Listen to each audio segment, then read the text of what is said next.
Hello, everybody. My name is John, and you are now with me in my sipping den. Welcome. Down here is where I do most of where I do all my reviews of everything that has anything to do with alcohol and my world famous Sunday morning coffee review, which, if you drink a coffee that isn't Sunday, then you just go to the playlist where I have a couple hundred coffees. And start watching those bad boys while you're sipping along. Yeah. Matter of fact, you should go to the playlist because I have everything broken down that I review into categories and subcategories. Make it easy for you to find everything.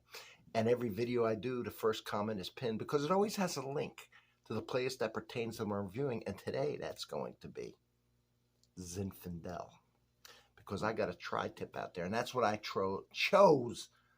Oh, it was a hard choice, but this is the one I chose today to have with that. Many of the wines down here would go with that, but today I'm doing this one. All right.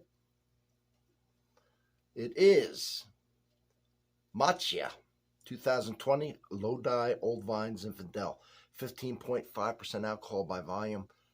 Mischievous. Look at the label. I like it, right? Classic black bottle. Kind of a cool design on it.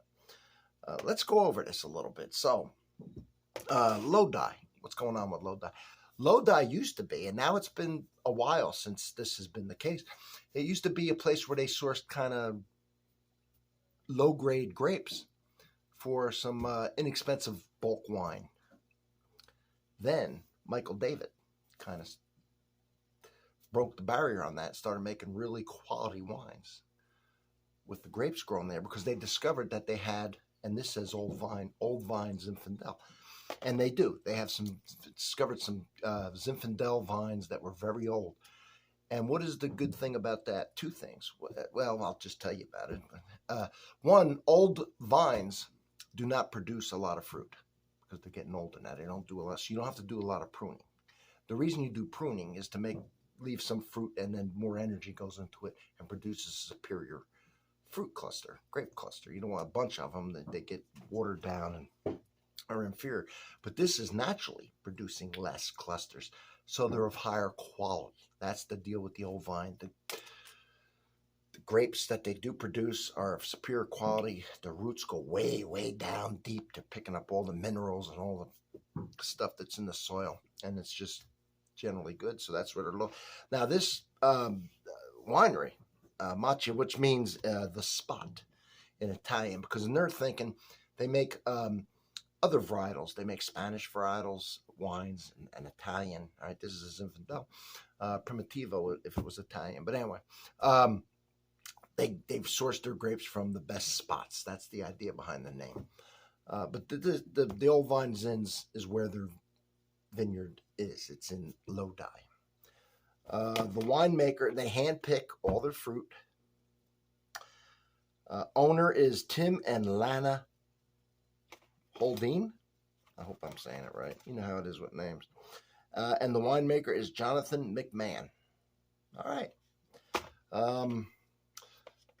Zinfandel pretty much always reminds me of, first of all, they're always high in alcohol.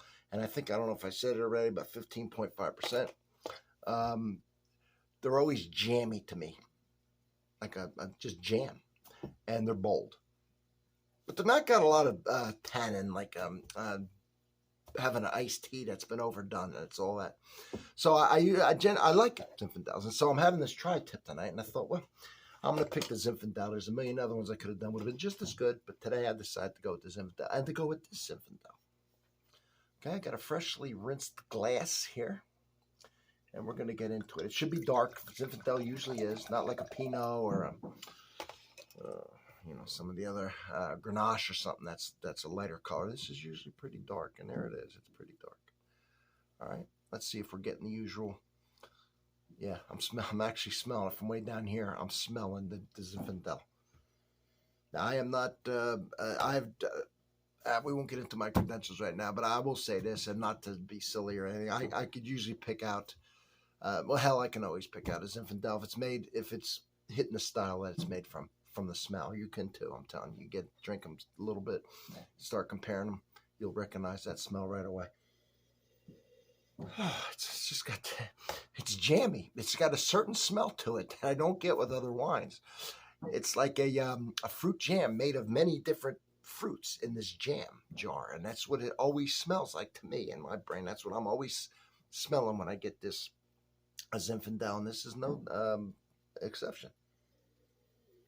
And whether it's oaked or not, this one smells like it's got some oak, some vanilla coming out of it, of a fruit jam. So it smells good. Most Zinfandels do. This, again, is no exception to that rule. It smells delicious. Let's give it we'll do an acclimation sip, and then we'll get into the taste.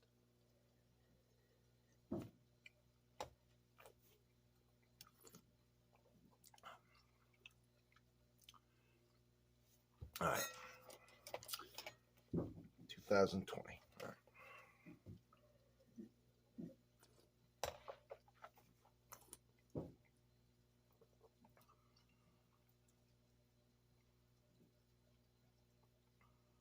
It is juicy.